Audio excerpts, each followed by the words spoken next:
देखिए ये हमारी क्लास DSSP पर आधारित है। और कल की क्लास में मैंने आप लोगों से कहा था कि मैं क्रिमिनोलॉजी के बारे में कुछ मेन पॉइंटों को बताऊंगा। और प्लीज़ आप लोग जो है ना यहाँ टिक कर लीजिएगा और मुझे आप लोग ग्रुप में उसको शेयर करिएगा एक बार। ठीक है, जो आप लोगों ने अभी मैं जो नोट करवा रहा हूँ पॉइंट को लेकर, उसे ज़रूर एक बार ग्रुप में शेयर करिएगा ताकि आसानी हो और भी बच्चों के लिए, है ना, कि इसमें क्या क्या हमें पढ़ना है क्रिमिनोलॉजी में। देखिए क्रिमिनोलॉजी के अंतर्गत अगर मैं आपसे बात करता हूँ ये DSSB का सिलेबस है ना, ये DSSB का सिलेबस है। तो इसमें कहा गया है कि अपराध शास्त्र का परिचय पूछा जाएगा, इंट्रोडक्शन उसके संबंध में।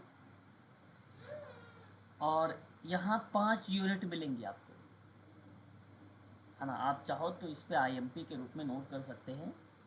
इस पॉइंट के 5 यूनिट मिलेंगे DSSB के लिए, और ये आपको पढ़ना होगा DSSB में।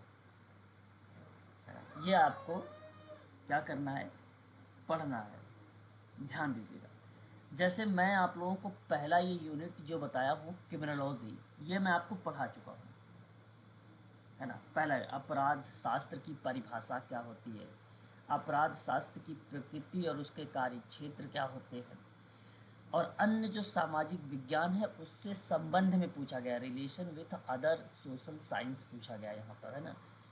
कि मैं इसके बारे में बता चुका हूँ कि किस तरीके से वो मनोविज्ञान के संबंध में या समाज कार्य के संबंध से कैसे रिलेटेड है ये, है ना। और यहाँ बेसिकली इस पॉइंट से अगर प्रश्न बनेगा भी तो एक ही प्रश्न केवल बनेगा, बस एक प्रश्न। और मान के चलिए कि केवल 10% चांस है कि इससे क्वेश्चन बनेंगे, अदरवाइज नहीं बनेगा। यूनिट नंबर फर्स्ट के पॉइंट नंबर 3 के अंतर्गत इसमें अगर मैं बात करता हूँ तो समसामयिक समाज है ये, है ना। उन समसामयिक समाज में अपराध विज्ञान की प्रासंगिकता है ना। कंटेम्प्रेरी सोसाइटी के बारे में यहाँ पर जिक्र किया जाएगा, relevance of criminology to contemporary society, है ना। इसको समसामयिक समाज कहा जाता है। अगर हम बात करें कंटेम्प्रेरी को समसामयिक समाज कहा जाता है। और उसमें आपको पढ़ना होगा अपराध विज्ञान की प्रासंगिकता, है ना। रिलेवेंस का मतलब होता है प्रासंगिकता, प्रासंगिकता का मतलब से उदय हो गया, एक प्रकार का हिस्ट्री हो गई, वो चीज़ें इसमें आ जाती हैं। तो ये तो यूनिट इम्पॉर्टेंट रहा। दूसरा इम्पॉर्टेंट है, इस पे मैं आप लोगों से बातचीत भी कर रहा हूँ, क्लासिफिकेशन ऑफ क्राइम को लेकर। तो इसमें मैंने आप लोगों को जैसे सिंक हो गया, टोट हो गया, और उसके बाद क्राइम हो गया, ये मैं पढ़ा चुका हूँ। अब ये पॉइंट नंबर सेकंड पर हम लोग बातचीत कर रहे हैं। इस समय जैसे मैंने सोशल प्रॉब्लम्स पर बता चुका हूँ, सोशल इश्यूज भी शायद बता चुका हूँ, डिविजन्स और क्राइम, इसके बारे में मुझे बताना है। मैंने आपको लास्ट टाइम में फ़ोन से इसकी क्लास लिया था, है ना। और आज नहीं, इसकी क्लास कल होगी, मैं इसको कल समाप्त कर दूंगा यूनिट नंबर सेकंड को, ठीक है। तो ये मैं आप लोगों को कल पढ़ाऊँगा, तो यूनिट नंबर सेकंड आपका समाप्त हो जाएगा। वहाँ पे क्लासिफिकेशन आपको मिलेगा अपराध को लेकर। तो आप देखेंगे दुष्कर्म, इसको बोला जाता है मिस, अगर हम बात करते हैं डेमोंडोर का अगर नाम लिया जाता है तो इसको कहा जाता है दुष्कर्म बोला जाता है। इसको घोर अगर बात करें अगर हम लोग, फिलोनी मतलब इसका होता है घोर अपराध, है ना। और ट्रिशंस आप कह सकते हो राजद्रोह को लेकर, है ना। ये मैं आपसे बात करूँगा कल की क्लास में।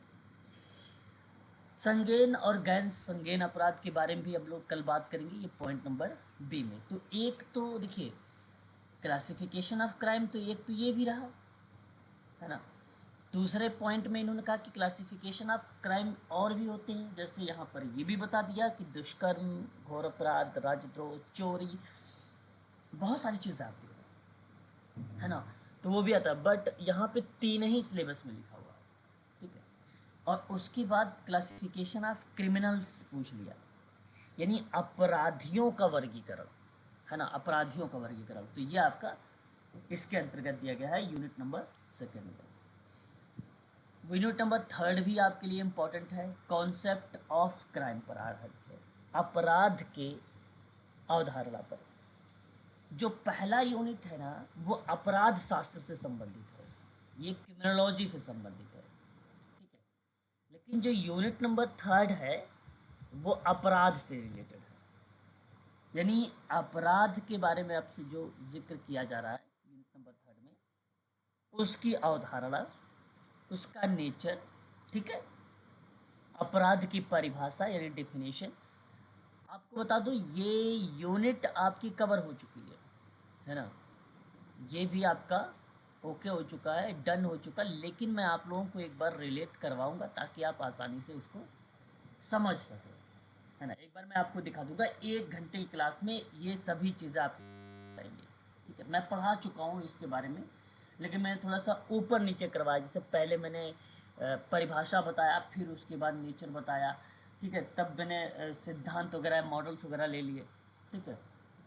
तो 1 घंटे की क्लास में ये सारा चीज़ें आपकी कवर हो जाएंगी, और इन सारी चीज़ों में अपराध के परिभाषा, सामाजिक, मनोवैज्ञानिक और कानूनी दृष्टि से अपराध की परिभाषा बताइए, मैं इसके बारे में पढ़ा चुका हूँ।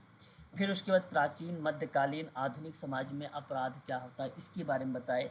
अपराध के आधुनिक समाज में अपराध क्या होता है, जिसको आप लोग क्राइम इन मॉडर्न सोसाइटी आप बोलते हैं। फिर आप अपराध में अपराध के आकस्मिक कारक कौन कौन से हो सकते हैं, है ना, कैजुअल फैक्टर्स कौन कौन से हो सकते हैं, उसके बारे में ये यूनिट नंबर थर्ड में। तो ये भी इम्पोर्टेंट है। यूनिट नंबर 4 आपका ये बताना है, ये बड़ा ही इम्पोर्टेंट यूनिट है, आईएमपी यूनिट है, ठीक है।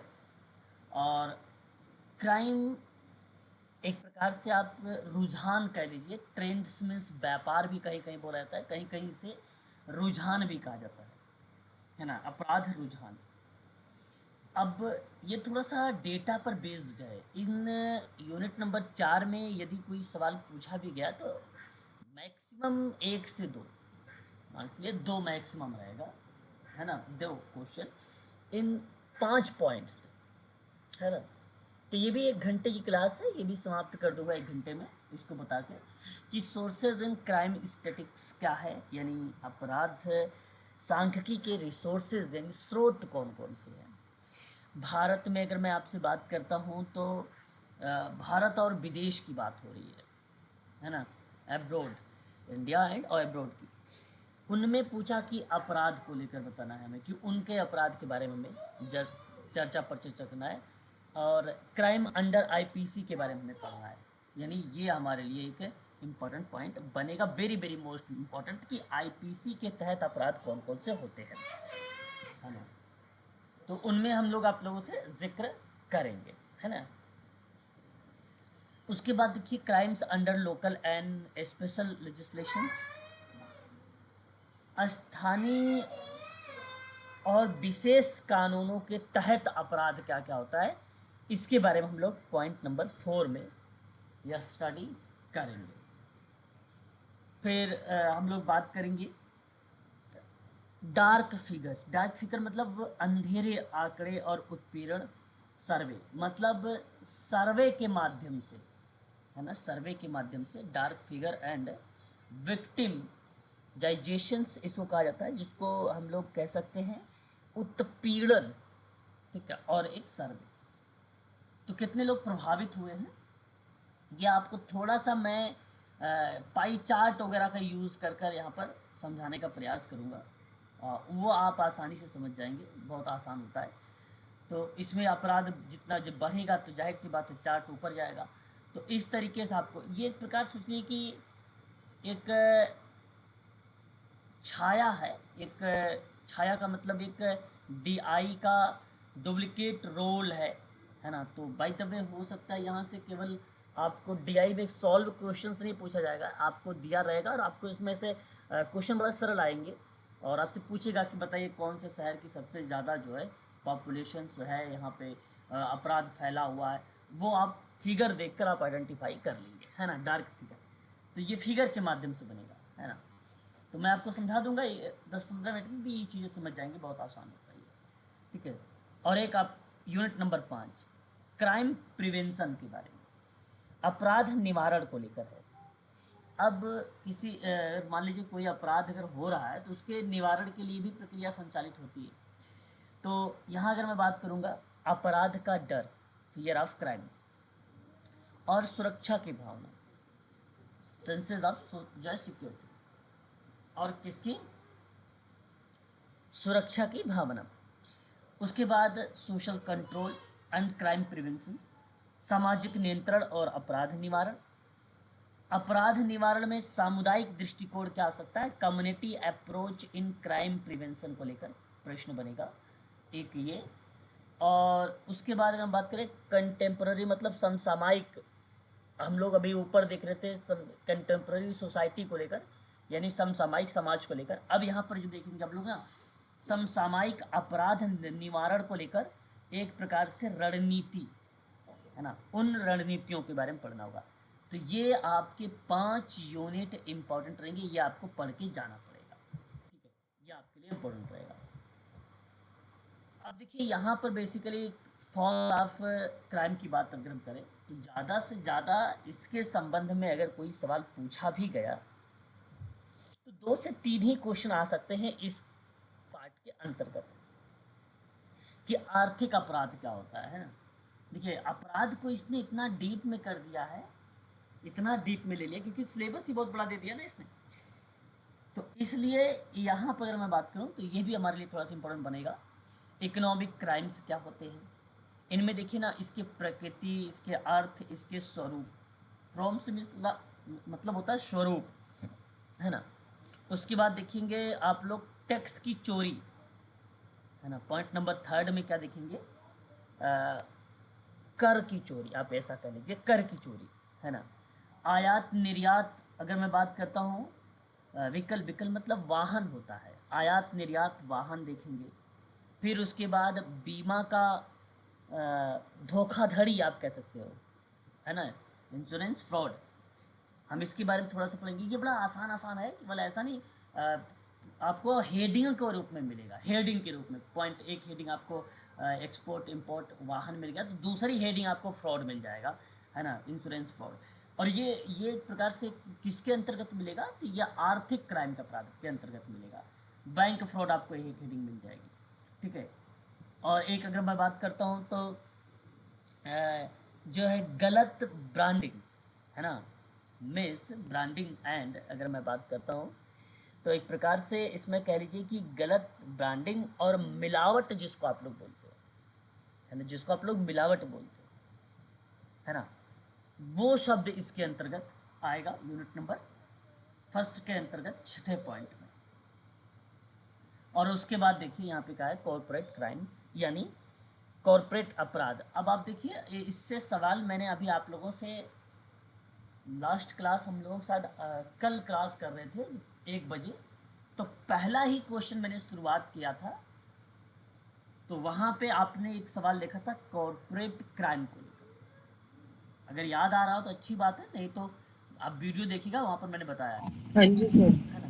तो ये यहाँ से एक सवाल आपने देखा है कि यूजीसी नेट वगैरह में जो है सवाल आए हैं, तो मुझे लगता है कि इस पॉइंट को लेकर थोड़ा सा आप लोगों को एक्टिव रहना चाहिए, इसलिए पॉइंट नंबर आपका ये भी इम्पोर्टेंट रहेगा। ऑर्गेनाइजेशन क्राइम की बात करेंगे, ये संगठित अपराध क्या होता है, ये भी हमारे लिए इम्पोर्टेंट रहेगा। और यूनिट नंबर 3 की बात करेंगे तो आतंकवाद है। आतंकवाद में अब देखिए सिंपल सी बात है, अगर मैं ऑर्गेनाइज्ड क्राइम की बात कर रहा हूँ तो यहाँ हम लोग संगठित अपराध के बारे में पढ़ेंगे कि उसका अर्थ क्या है, परिभाषा क्या है कि नहीं, उसकी प्रकृति क्या है, उसका रूप क्या है ना, फॉर्म का मतलब रूप होता है। तो यह चीज़ हम देखेंगे। फिर संगठित अपराध में हम लोग देखेंगे, ये भी एक पार्ट है जो सिंडिकेट पार्ट रिलेट होता है ना। और उसके बाद संगठित अपराध के अंतर्गत अपराधियों की जांच, अभियोजन और सज़ा के भी बारे में हम लोग बात करेंगे, पनिशमेंट वगैरह क्या चीज़ होता है।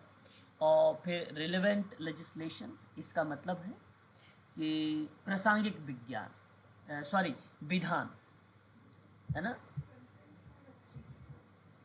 क्या?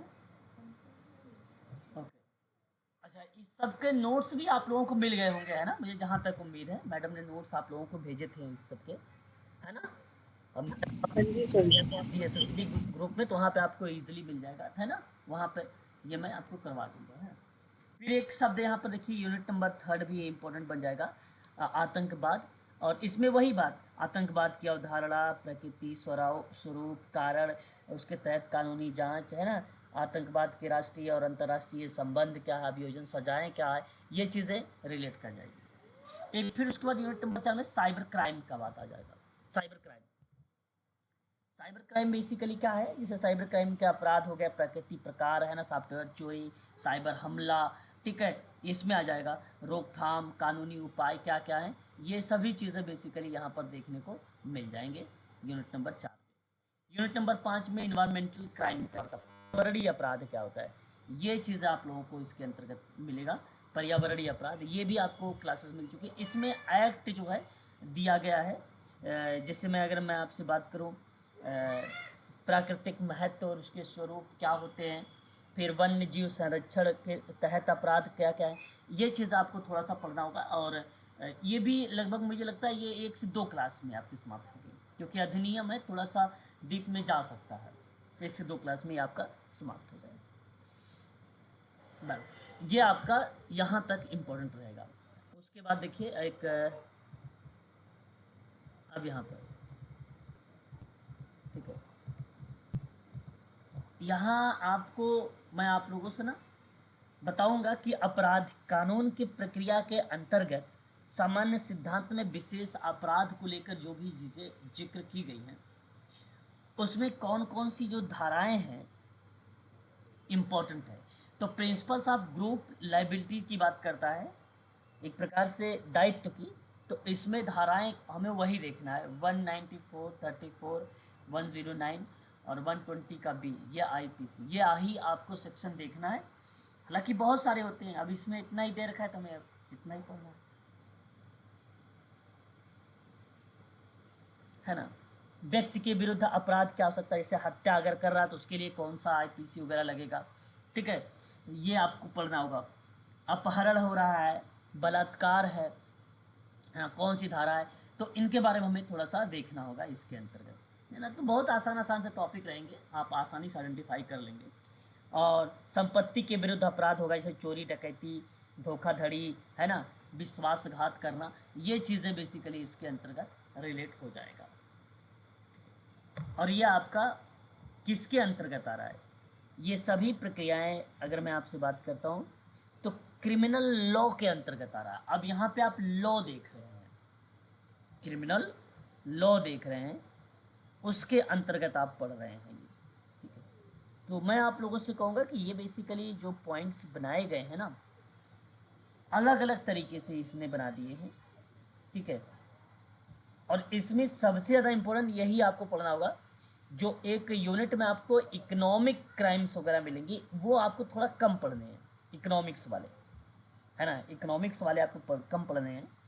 बाकी जैसे अगर मैं क्राइम प्रिवेंशन की बात करूँगा तो वहाँ ये सारी चीज़ें रिलेट हो जाएंगी, आगे आप पढ़ेंगे तो उसका बेसिकली मैनेजमेंट या रिलेवेंट या एक प्रकार की रोकथाम वाला आपको एक सेपरेट यूनिट दे रखा है, ठीक है। तो मैं आप लोगों से कह रहा हूँ कि यहाँ पे 3 यूनिट तक आप लोग ध्यान में रखिएगा। एक तो क्रिमिनोलॉजी, दूसरा आपको क्राइम से संबंधित है, तीसरा यहाँ पर जो संबंध में बना है वो क्रिमिनल लॉ से बना हुआ है। तो 3 यूनिट आपको यहाँ से शुरुआत से जो है उसको फोकस करने हैं, यह आप सबके लिए इम्पोर्टेंट रहेगा। तो आप कॉपी पर क्वेश्चन कर लीजिए। क्रिमिनोलॉजी में 1 से लेकर 3 तक की जो शुरुआती हैं, जिसमें एक यूनिट में 5 आपको पॉइंट मिल रहे हैं, ठीक है। इसी तरीके से आपको 3 पेजेस में मैंने बताया, यानी आप मल्टीप्लाई 3 से कर लीजिए, कुल 15 पॉइंट्स आपको यहाँ पर देखने को मिलेंगे, है ना। और ज़्यादा से ज़्यादा इसमें अगर सवाल बनाए भी जाएंगे तो 10, 15, 15 प्लस 20 कर लो, बस 20 कर लो, इतने सवाल आपसे पूछे जा सकते हैं, है ना। बाकी तो सोशोलॉजी, सोशल वर्क, आप डीएसएसबी का पेपर जितने हो गए, सोशल वर्क सोशोलॉजी को ही उठाया ज़्यादा से ज़्यादा क्वेश्चन। बाकी क्रिमिनोलॉजी के भी सवाल पूछे हैं, ये तो मैंने ज़्यादा बता दिया, 10 से 15 पॉइंट, है ना, काफ़ी ज़्यादा, लेकिन फिर भी हम इनको देख लेंगे। और भी चीज़ों को हम पढ़ ही रहे हैं, सिलेबस के आधार पर, जैसे सोशल वर्क में अपराध क्या क्या है उनको पढ़ रहे हैं, समाज शास्त्र में अपराध क्या क्या है उनको भी पढ़ रहे हैं। हमने अपने अपराध शास्त्र के बारे में, सिद्धांतों के बारे में भी बताया है ना, अलग से वीडियोज़ में सारी चीज़ें, तो वो भी आपके लिए इम्पोर्टेंट रहेंगी। वो सारी चीज़ें मैंने पढ़ा चुका हूँ। आप ये यूनिट नंबर जो है 3rd वाले देखेंगे और 4 वाले देखेंगे ना, तो आपको मिलेंगे उसमें क्रिमिनोलॉजी के संबंध में बहुत सारी चीज़ें, है ना। तो इसलिए आप वीडियो को ज़रूर, क्रिमिनोलॉजी को ज़रूर देखें। सोशल वर्क तो सोशोलॉजी ईजिली कंप्लीट हो जाएगा, समझ रहे हैं आप। ठीक है, तो बताइए स्टार्ट किया जाए क्लास को। हाँ जी सर। हाँ चलिए, जी ये था सर। थोड़ा सा मैंने अभी आपको जो बताया है सिलेबस के बारे में बताया। अब आप सिलेबस आप सभी के पास है, आप आसानी से इसके आइडेंटिफाई भी कर लेंगे, इसमें कोई दिक्कत आप लोगों को नहीं होगी। अब देखिए, मैं इसके बारे में थोड़ा सा क्वेश्चंस पढ़ा रहा हूँ। अब देखिए, अभी आप लोगों को थोड़ा सा प्रश्न क्या लगेंगे, कुछ बेसिकली टफ के रूप में आप लोगों के सामने दिख सकते हैं। मैंने कल आप लोगों को क्वेश्चन नंबर 11 तक शायद आप लोगों को बताया था, ये जहाँ तक हाँ उम्मीद, जी 11 तक करा दिए। 11 तक बताया। अगली क्लास जो हमारी होगी, जैसे मैं आप लोगों से बात करूंगा सामाजिक विचलन, यानी कल की क्लास में सामाजिक विचलन में हम लोग देखेंगे क्या मानक क्या क्या है, और उसके बाद हम लोग सामाजिक विचलन के बाद हम लोग अपराध का वर्गीकरण देखेंगे। दुष्कर्म, घोर अपराध, राजद्रोह जैसे शब्दों को हम लोग देखेंगे, ठीक है, उसमें क्या क्या होता है। और फिर उसके बाद संगीन अपराध और गैर संगीन या असंगीन अपराध के बीच में हम लोग अंतर को देखेंगे।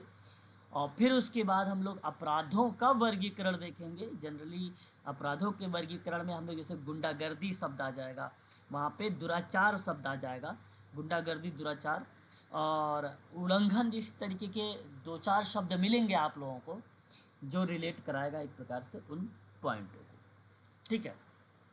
तो ये कल की क्लास रहेगी आप सबकी, वहाँ आपका यूनिट फर्स्ट वाला समाप्त हो जाएगा कल की क्लास में। और मैं थोड़ी बहुत और भी चीज़ें बताऊंगा उसके अंतर्गत कि भी कौन कौन से प्रारूप है, वो किसने दिए। ज़्यादातर सवाल आपको 95% बता रहा हूँ, नोट कर लीजिए यहीं आज। 95% आपको बता रहा हूँ कि DSSB में क्रिमिनोलॉजी से जवाब जो सवाल पूछा जाएगा वो आपका फैक्ट रहेगा। ये आप अपनी कॉपी पर सबसे पहले पेज पर अगर आप लिखना चाहते हो तो लिख लो, फैक्ट रहेगा। आपको कोई पूछा नहीं जाएगा सवाल इस तरीके से कि आप बताएं ज़रा कि इसका मीनिंग क्या, कथन कारण के रूप में या पॉइंट के रूप में, कॉन्सेप्चुअल के रूप में ना, केवल आपको सीधा प्रश्न और उसका आंसर। जैसे पूछा जाता है ना भारत की राजधानी क्या है, तो आप सिंपल जवाब बताते हो कि भाई दिल्ली। ठीक उसी तरीके से किसी भी पॉइंट से अपराध शास्त्र के जनक कौन है, सीधा पूछेगा। सामाजिक अधिगम का सिद्धांत कौन है, सीधा पूछेगा, ठीक है। सबमेटेड मीन्स क्या होता है, या देखो सबमेटेड निर्धारण मापनी विधि क्या होती है, ये डायरेक्ट एग्जैक्ट क्वेश्चंस का आंसर आपसे पूछना चाहेगा। तो देखिए क्वेश्चन नंबर 12 में कह रहा निम्नलिखित में से किसने सबमिटेड निर्धारण मापनी की विधि का विकास किया है। देखिए ये बड़ा इंपॉर्टेंट क्वेश्चन है, मैं चाहूँगा कि आप सभी लोग ऐसे प्रश्नों पर फोकस करने का प्रयास करें। लेकिन उससे पहले मैं आप लोगों के आपके विचार जानना उचित समझूंगा। प्लीज़ आप लोग एक बार अपने विचार बताएं, ठीक है, फिर मैं आपको बताता हूँ इसका सवाल का जवाब। Sir limited. Okay, question number 12 का आपने अभी अभी जवाब मुझे दिया है यहाँ पर कि लिंकड, लेकिन हाँ, यदि आप यहाँ पे सबमिटेड निर्धारण मापनी की विधि का विकास अगर किसी विद्वान ने किया है या किसी निर्धारण मापनी में आता है तो वह जवाब बेसिकली लिंकर्ट का ही आता है, और आपने यहाँ पे सही जवाब दिया है, गलत जवाब दिया है, सत्य जवाब है, ठीक है।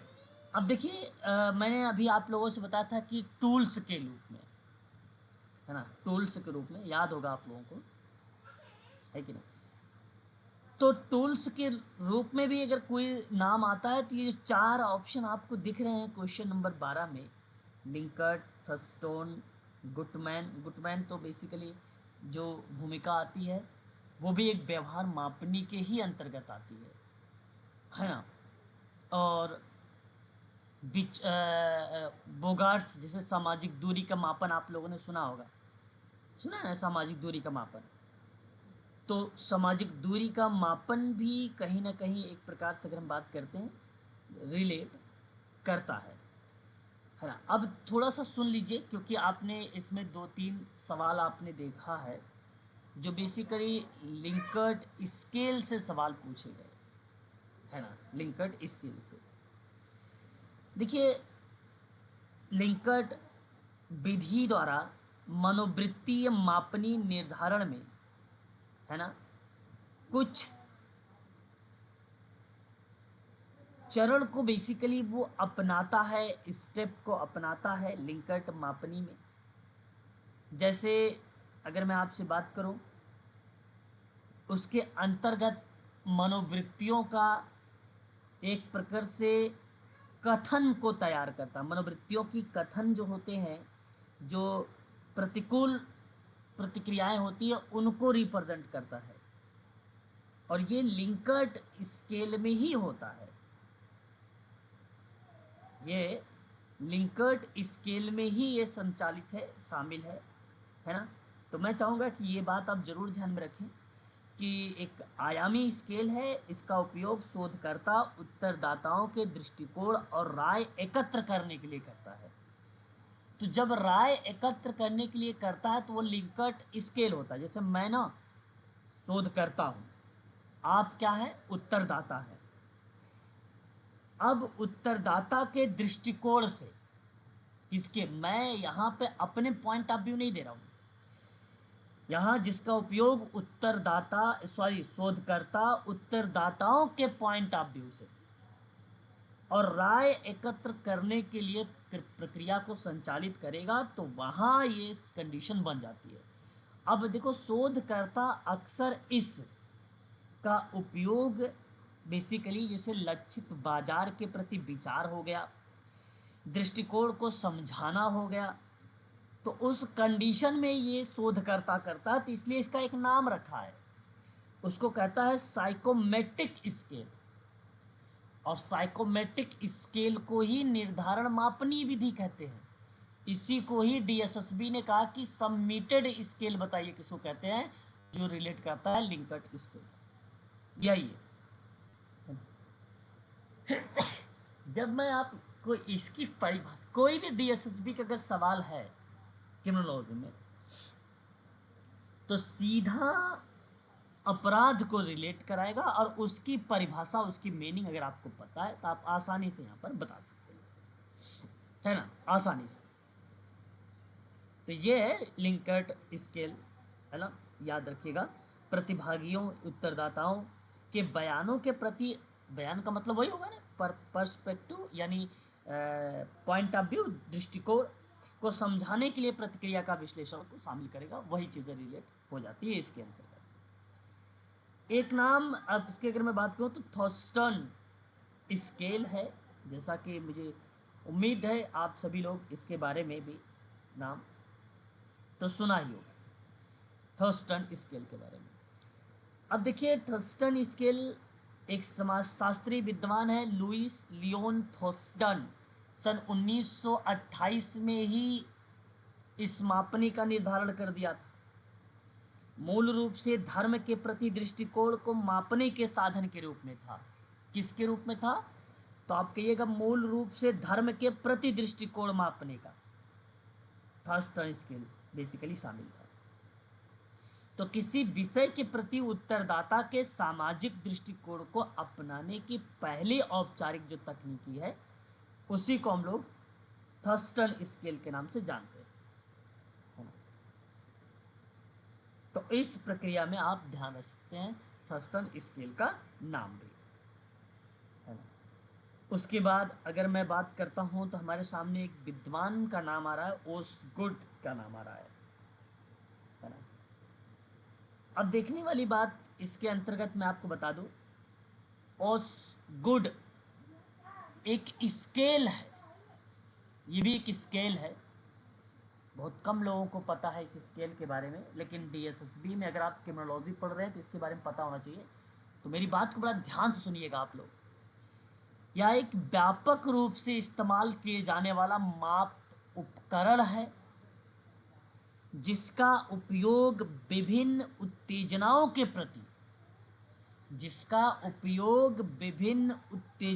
प्रति, अलग अलग व्यक्तियों की प्रतिक्रियाओं को मापने के लिए किया जाता है, ओसगुड, है ना।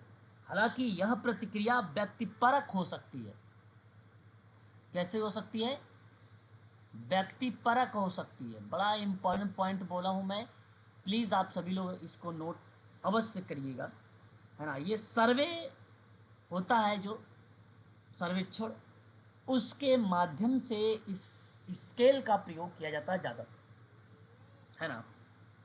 ज़्यादातर जो है इसका यूज़ किया जाता है, ओसगुड स्केल का प्रयोग लाया जाता है। 20वीं सदी में किया गया था। बेसिक अगर मैं बात करूँ तो ओस गुड के साथ दो विद्वान थे। एक का नाम था जॉर्ज सूशी। जॉर्ज सूसी एक नाम था, और एक नाम था पर्सी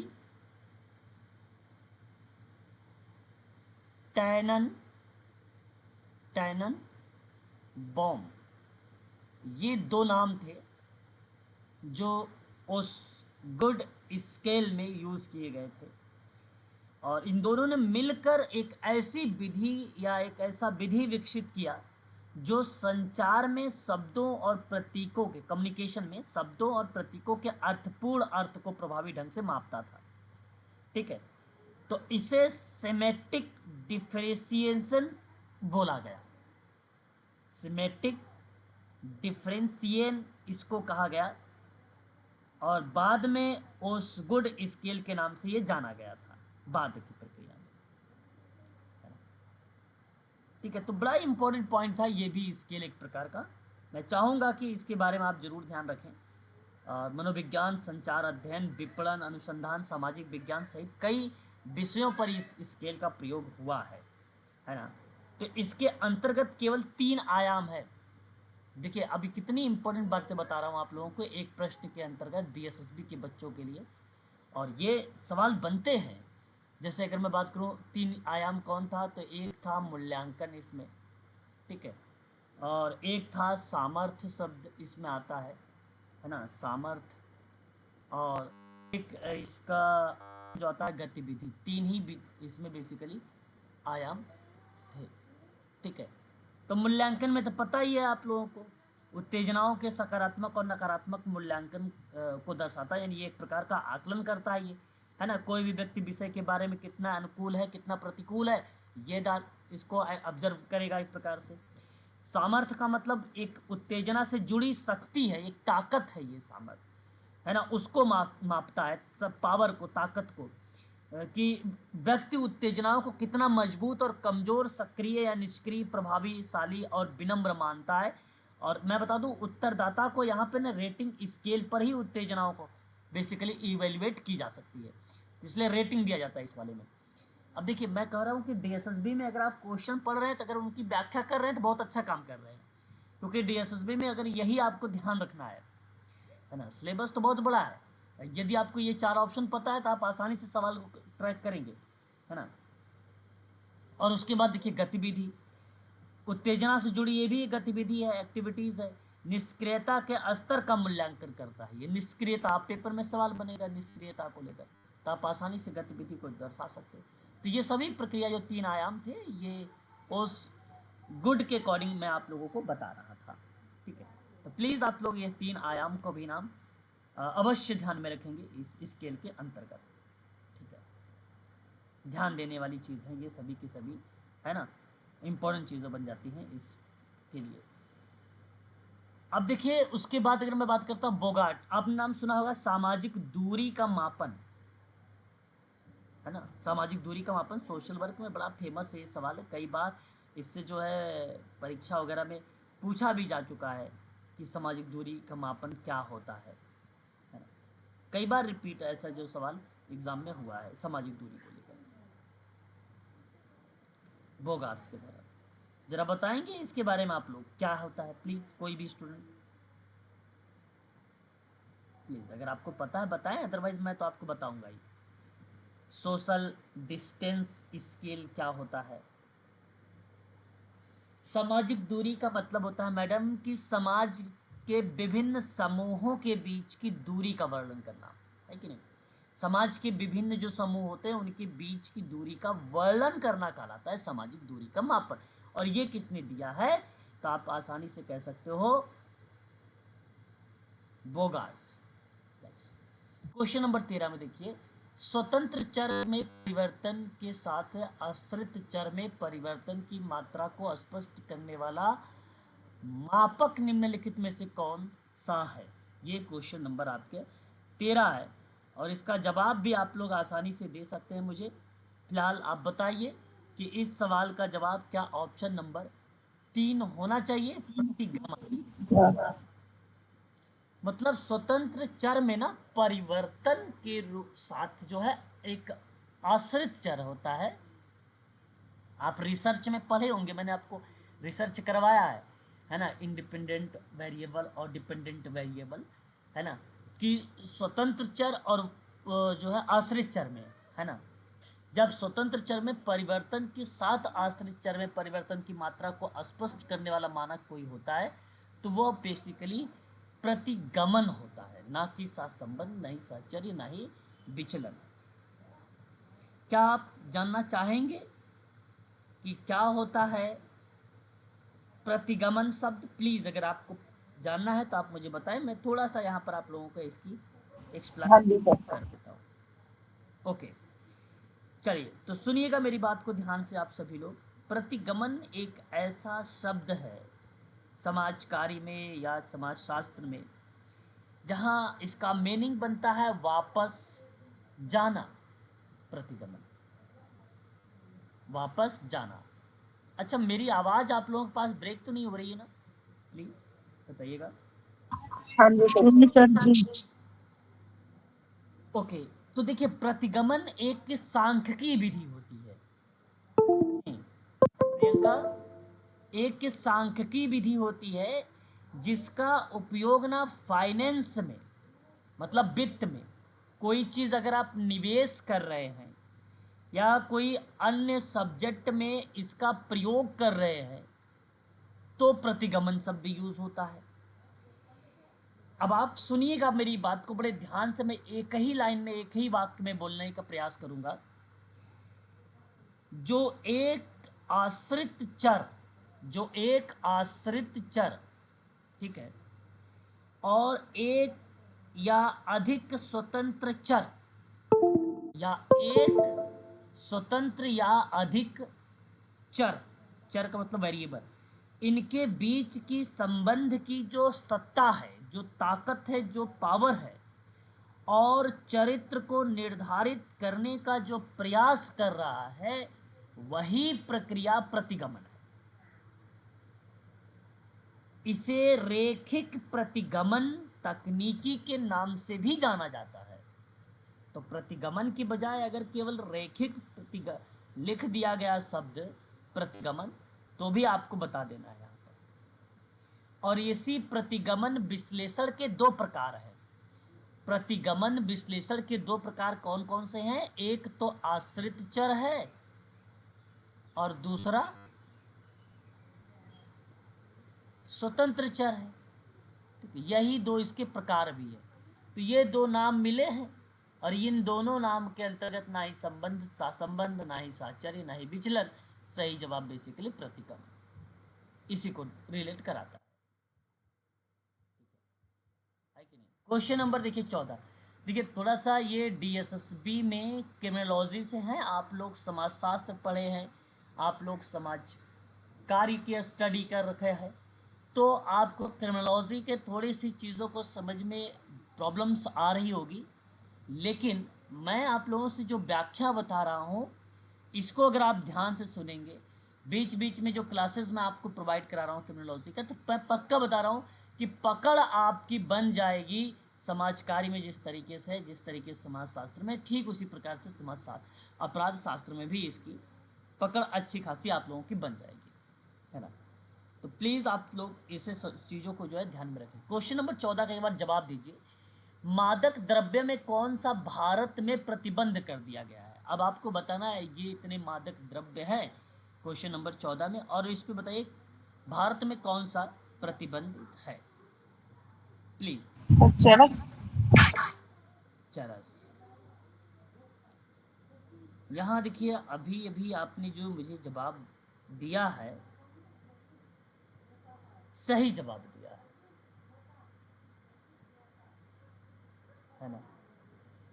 तो मेरा कहने का आशय है कि भारत निम्नलिखित में से मादक द्रव्यों में पूछा गया, जो कि चरस एक ऐसा शब्द है जो भारत में प्रतिबंधित बेसिकली कर दिया गया है, चरस। अब देखिए, आप जब आर्टिकल यहाँ पर पढ़ना चाहते हैं तो जैसे एक अनुच्छेद आएगा आपका 33, मादक के पदार्थों को प्रतिबंध करने वाला अगर कोई अनुच्छेद आता है तो वो 33 आता है। तो उसके तहत बेसिकली कुछ सामान्य से रूप में तैयार किया गया है, और यह कानून और नीति के विवादित क्षेत्रों में आता है। जैसे बच्चों को नशीली दवाओं और नशीली दवाओं के व्यापार से बचाना है, सभी नशीली दवाओं की नीतियों को कवर करने में एक अहम भूमिका निभाना है। तो उस परिप्रेक्ष्य में ये नाम देखने को मिल जाता है हम लोगों को, है ना। चरस एक शब्द है, ठीक है। तो मैं चाहूँगा इसको आप ज़रूर ध्यान में रखेंगे। मादक द्रव्य का दूसरा नाम, जैसे आप लोग अवैध दवाओं वगैरह के बीच में यूज़ किया जाता है, जैसे शराब हो गया, ठीक है। अगर मैं बात करता हूँ, कैनबिस हो गया, चॉकलेट हो गया, कोकीन हो गया, कैफीन हो गया, क्रैक हो गया, हीरोइन हो गया, चरस हो गया, वैध नशा हो गया, निकोटीन हो गया, ये सभी एक प्रकार के क्या है, मादक द्रव्य की चीज़ों में आती है, ठीक है। तो प्लीज़ आप लोग ऐसे शब्दों को ज़रूर ध्यान में रखेंगे जो यहाँ पे शब्द मेंशन किया गया है ना। अब देखिए, ब्रांडी, है ना। ब्रांडी एक ऐसा शब्द है जो बेसिकली आप ऐसा कह सकते हो कि इसका प्रयोग लिकर में यूज़ होता है, लिकर। जैसे ब्रांडी एक शराब है, यहाँ पे देखिए हाँ जी सर। जो है फोर्थ में, जो शराब को आश्वित करके बनाई जाती है। ब्रांडी में जनरली एक मात्रा के हिसाब से 35 से 60%। देखिए अब ये कितना इंपॉर्टेंट डेटा आ गया आपके सामने। ये क्वेश्चन इसीलिए इंपॉर्टेंट, मैं इसलिए कहता हूँ अगर डीएसएसबी के स्टूडेंट ना यूजीसी नेट क्रिमिनोलॉजी का पेपर सॉल्व कर ले तो काफ़ी अच्छी खासी उनकी तैयारी हो जाएगी, है ना। अब डीएसएसबी में आपको क्वेश्चंस जो भी मिलेंगे ना, ये जरूर जाहिर सी बात है सवाल देखेगा जरूर वो आयोग कि भाई सवाल बनाए कैसे गए हैं अदर एग्जाम के लिए। तो ब्रांडी में जनरली अगर मैं बात करता हूँ तो मात्रा के हिसाब से 35 से 60% अल्कोहल होता है, और इसे आम तौर पर रात के खाने के बाद पाचन के रूप में पिया जाता है ब्रांडी को, है ना। कुछ ब्रांडी बेसिकली अगर मैं बात करता हूँ, लकड़ी के पीपों में रखी जाती है, लकड़ी के पाइप वगैरह जो होती हैं उनमें रखी जाती है ना। दूसरों को उम्र बढ़ने के प्रभाव की नकल करने के लिए एक प्रकार से इन चीज़ों को लेकर बेसिकली प्रयोग में आता है, जहाँ पे वाइन ब्रांड की किस्म के नाम से जाना जाता है। और ज़्यादा इसका जो विकास हुआ ये फ्रांस में बेसिकली इसका विकास हुआ था। 15वीं शताब्दी में इसका जो है शुरुआत हो गया था। एक प्रकार का अशुद्ध पेय पदार्थ इसको कहा जाता है, ठीक है, ठीक है। ये बात आप जरूर ध्यान रखेंगे। ब्रांडी शब्द बेसिकली पोमेस शब्द को भी रिलेट करा सकता है, पोमेस शब्द भी इसी को जाना जाता है, ठीक है। बाकी देखिए तो आपको मालूम ही होगा, कैफीन निकोटीन वगैरह के बारे में आपको पता ही है। आने वाले टाइम में आपको इसके बारे में पढ़ाऊंगा भी। सरकारी आंकड़े, देखिए क्वेश्चन 15, सरकारी आंकड़ों के अनुसार, देखिए अब यही बात है, ये थोड़ा सा करंट अफेयर वगैरह टच होता है, और आप लोगों के पार्ट फर्स्ट में करंट अफेयर्स होंगे, जनरल नॉलेज वगैरह है, तो वहाँ पे जरूर ध्यान रखिएगा। तो सरकारी आंकड़ों के अनुसार निम्नलिखित में से किस भारतीय राज्य में महिलाओं के प्रति अपराध की दर जो है बड़ा न्यूनतम है। अब बड़ा आसान सा सवाल है आपके सामने, प्लीज़ इसका जवाब भी आप लोग मुझे बता सकते हैं, जरा एक बार दीजिए तो मैं आपको बताता हूँ। Sir Nagaland. Nagaland sir. Basically यहाँ पर अभी आप लोगों ने जो ऑप्शन का जवाब दे रहे हैं, नागालैंड की तरफ झुकाव कर रहे हैं आप सभी लोग। देखिए भारत में महिलाओं के लिए सबसे सुरक्षित अगर राज्य कोई है, सुरक्षित राज्य, देखिए अगर कहीं महिलाओं के प्रति अपराध की दर पूछा गया है तो जाहिर सी बात है कहीं ना कहीं सुरक्षित जरूर पूछा जा सकता है। तो महिलाओं के सुरक्षा सूचकांक में सबसे शीर्ष स्थान पर जानते हैं भारत का कौन सा राज्य है? प्लीज। अच्छा, आप लोग कहीं देख के तो नकल करके तो इसका आंसर तो नहीं बता रहे हो, क्योंकि इसका आंसर भी मैंने शायद आप लोगों को भेज दिया है। सर नहीं। हाँ, फिर तो ठीक है, फिर तो ठीक है। तो इसलिए बताया करो, जब आपको ये चीज़ें पता है कि महिलाओं के प्रति अपराध की दर न्यूनतम है तो ठीक आपको पता होना चाहिए कि भारत में महिलाओं के लिए तमिलनाडु का सबसे सुरक्षित राज्य है ना, सबसे सुरक्षित राज्य है। और एक बात याद रखना यहाँ पर, और भारत में महिला सशक्तिकरण की शुरुआत कब हुई थी? प्लीज। 2001 में। महिलाओं की सशक्तिकरण की राष्ट्रीय नीति 2001 में पारित की गई थी और 2006 में ना बलात्कार की शिकार और एक मुस्लिम महिला इमराना की कहानी मीडिया में प्रचलित हुई थी, है ना। इमराना का बलात्कार उसके ससुर ने किया था और इन प्रक्रियाओं में अगर मैं बात करता हूं तो उसके संबंध में कुछ मुस्लिम मौलवियों ने उन घोषणाओं को, जिसमें इमराना को अपने ससुर से शादी कर लेने की बात भी कही गई थी और व्यापक रूप से इसका विरोध भी किया गया था। इमराना के ससुर को 10 साल की कैद की सजा भी दी गई थी। कई महिला संगठनों और all India Muslim personal law board के द्वारा या इस फैसले को बेसिकली बताया भी गया था, इस पे लेकर काफ़ी चर्चा हुई थी उस दौरान में। तो वहाँ पर भी बेसिकली क्या था, महिलाओं को लेकर अगर मैं बात करूँ तो एक प्रकार से जब सशक्तिकरण की बात नहीं हो रही थी तो वहाँ पे सशक्तिकरण को लेकर रोल निभाया गया। ये 2006 की बात मैं आपको बता रहा था, इमराना वाला केस। और आपको बता दूं, अंतर्राष्ट्रीय महिला दिवस के एक दिन बाद 9 मार्च 2010 को राज्यसभा ने महिला आरक्षण बिल पारित किया। मेरी बातों को बड़ा ध्यान से सुनिएगा प्लीज आप सभी लोग, हर एक शब्द बड़ा इंपॉर्टेंट मैं बोल रहा हूं महिला के प्रति यहाँ पर, ठीक है। तो अंतर्राष्ट्रीय महिला दिवस से एक दिन बाद 9 मार्च 2010 को राज्यसभा में महिला आरक्षण बिल पारित हुआ। अब आपके सामने सवाल भी बनता है भैया कि कितना, तो जिसमें संसद और राज्य की विधानसभाओं में महिलाओं के लिए 33%, कितना, 35%। है ना, आरक्षण की व्यवस्था की गई। ये एक इंपॉर्टेंट शब्द बनेगा। और यदि यहाँ सवाल भारतीय राज्य में महिलाओं के प्रति अपराध की दर सबसे कम बताया गया है तो सही आपने जवाब दिया है नागालैंड। सही जवाब दिया है आपने नागालैंड, है ना।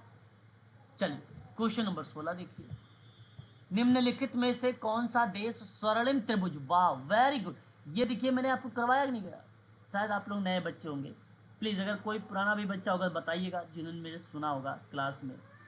स्वर्णिम त्रिभुज ये बहुत इंपॉर्टेंट सवाल है, इसको नोट कर लीजिएगा, ये परीक्षा में सवाल आपसे पूछे ही जाएंगे।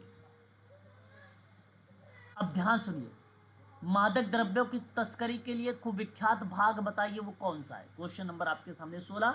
फिलहाल मैं आपको यहाँ पे इस सवाल का जवाब देना चाहूंगा, ऑप्शन नंबर डी को देखिएगा, थाईलैंड। अब सुनिएगा थोड़ा सा यहाँ पर मैं आपको बताना चाहूंगा क्योंकि ये इंपॉर्टेंट सवाल हमारे लिए बन रहा है इस समय, है ना। यदि आपको यहाँ सवाल पूछा जा रहा है आप सभी लोगों से स्वर्णिम त्रिभुज क्षेत्र के बारे में, तो मैं यहाँ पे नोट करना चाहूंगा वो शब्द स्वर्णिम त्रिभुज। अब स्वर्णिम त्रिभुज का जो क्षेत्र है ना वो कौन कौन सा है, म्यांमार, लाओस और थाईलैंड। अब इस सवाल में कहीं म्यांमार तो लिखा नहीं था, देखो अर्जेंटीना लिखा हुआ है, नाइजीरिया लिखा हुआ है, फिलीपींस लिखा हुआ है ना, कुछ नहीं लिखा हुआ ना। तो इसका मतलब थाईलैंड लिखा हुआ तो जाहिर सी बात है थाईलैंड होगा। इन थाईलैंड के पहाड़ों का एक संयुक्त क्षेत्र है, ये क्या है बताइए? पहाड़ों का एक संयुक्त क्षेत्र है। यह क्षेत्र। यूरोप का उत्तरी अमेरिका में, कहाँ का? यूरोप का उत्तरी अमेरिका में मादक पदार्थों की आपूर्ति करने के लिए तस्करी द्वारा उपयोग किया जाने वाला सबसे पुराना मार्गों में से एक है। इसके अलावा दक्षिण पूर्वी एशिया का मुख्य अफीम उत्पादक क्षेत्र है। कहाँ का? दक्षिण पूर्व एशिया का मुख्य अफीम उत्पादक क्षेत्र है ना। स्वर्णिम त्रिभुज भारत के पूर्वी हिस्से में स्थित है। पूर्वी हिस्सों में क्या है? स्थित है। अच्छा, ये तो स्वर्णिम त्रिभुज था। एक सवाल बनेगा आपको, अर्ध स्वर्णिम अर्धचंद्रा क्षेत्र क्या बनेगा बताइए? स्वर्णिम अर्धचंद्र क्षेत्र। इस क्षेत्र में अगर मैं बात करता हूं तो एक शब्द क्या आने वाला है?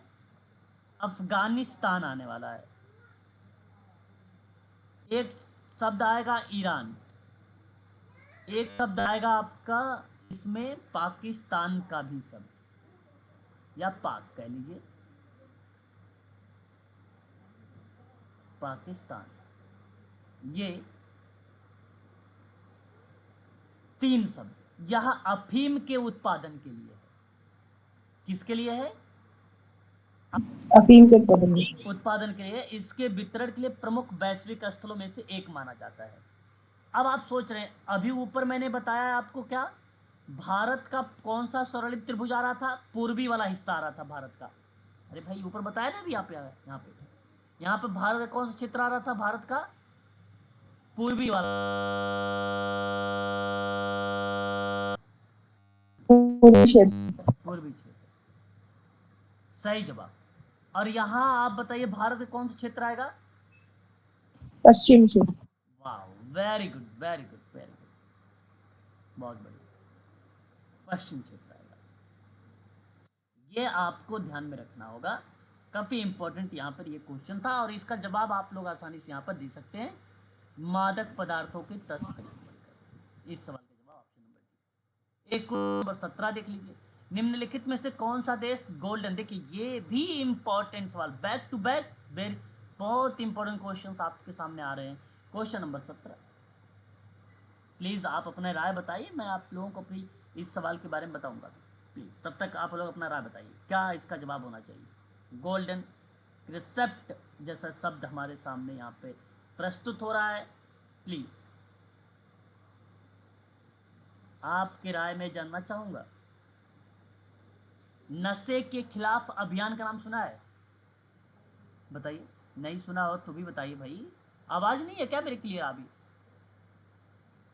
सर सुना है लेकिन ज्यादा उसके बारे में पता ठीक है नहीं। पूनम, ठीक है। दीपक जी आप भी अपने राय को थोड़ा सा व्यक्त किया करो। संदीप भी है भाई, शालिनी भी है ना। थोड़े बच्चे हैं और अच्छे से स्टडी करेंगे, है ना। तो देखिए, जी सर, जी सर। हाँ, अब जरा थोड़ा सा समझिए यहाँ पर। मैं ये भी देखिए कितना इंपॉर्टेंट क्वेश्चन है, इसलिए मैं इसको बताऊंगा। नशे के खिलाफ अभियान की अगर मैं आप लोगों से बात करता हूँ, देखिए राजस्थान राज्य के जोधपुर एक जिला है और मैं आपको बता दूं कि बिलारा ब्लॉक, कौन सा ब्लॉक? बिलारा ब्लॉक के कुछ गांवों के लोगों ने युवाओं में मादक नशीली पदार्थों की बढ़ती लत को रोकने के लिए ना एकजुट होकर एक बेसिकली एक अभियान चलाया गया। तो ग्रामीण क्षेत्रों द्वारा या ग्रामीण द्वारा उठाए गए जो कदम थे, शराब, तंबाकू, नशीली पदार्थों का सेवन करने वाले व्यक्तियों का बहिष्कार कर देना और इन्हीं पदार्थों का विक्रेता और खरीदारों पर जुर्माना आरोपित करना। इन कंडीशनों को बेसिकली यहाँ पर रिलेट कराया गया था। हाँ जी। तो भारत में नशीली दवाओं का, अगर हम बात करते हैं, भारत में नशीली दवाओं का खतरा तो मादक पदार्थों की लत का खतरा भारत की युवाओं में बहुत तेजी से फैल रही थी। तो भारत विश्व के 2 सबसे बड़े अफीम उत्पादन वाले क्षेत्र में स्थित था। तो एक को बोला गया था स्वर्ण त्रिभुज, स्वर्ण त्रिभुज, और इसी स्वर्ण त्रिभुज को क्या बोला जाता है इंग्लिश में? गोल्डन ट्रायंगल कहा जाता है। क्या बोला जाता है? गोल्डन ट्रायंगल बोला जाता है क्षेत्र। और दूसरा एक जो क्षेत्र था वो स्वर्णम अर्धचंद्राकार था, या आप स्वर्ण अर्धचंद्राकार, समझ रहे हो ना बात को? अर्ध चंद्र, बताइए। इसको बोला गया गोल्डन क्रिसेंट, जो कि पेपर में आया हुआ है आपके। यही सवाल आया ना? हाँ जी। हाँ। अब ध्यान देने वाली बात ये है कि ये जो स्वर्णम त्रिभुज है ना, आपको ध्यान रखना है यहाँ पे थाईलैंड, म्यांमार, वियतनाम, ये बहुत इंपॉर्टेंट सवाल है, डीएसएसबी वाले बच्चे ध्यान दीजिएगा, लाओस शामिल है इसमें, ये 4 स्वर्णिम त्रिभुज में। और स्वर्ण अर्धचंद्रा क्षेत्र में पाकिस्तान या पाक, ईरान, ईरान, अफगानिस्तान। क्या बात है, क्या बात है, अफगानिस्तान, ये चीज शामिल है। अब सवाल क्या था कि गोल्डन क्रेसेंट मादक पदार्थों की तस्करी के लिए कुविख्यात भाग कौन सा है? क्या आप क्वेश्चन नंबर 17 का जवाब मुझे, पाकिस्तान। जवाब क्या दे रहे हैं? पाकिस्तान। और यदि आपने पाकिस्तान बोला है अभी, तो सही जवाब आप लोगों ने मुझे दिया है, यह ऑप्शन आपका करेक्ट हो जाता है ना?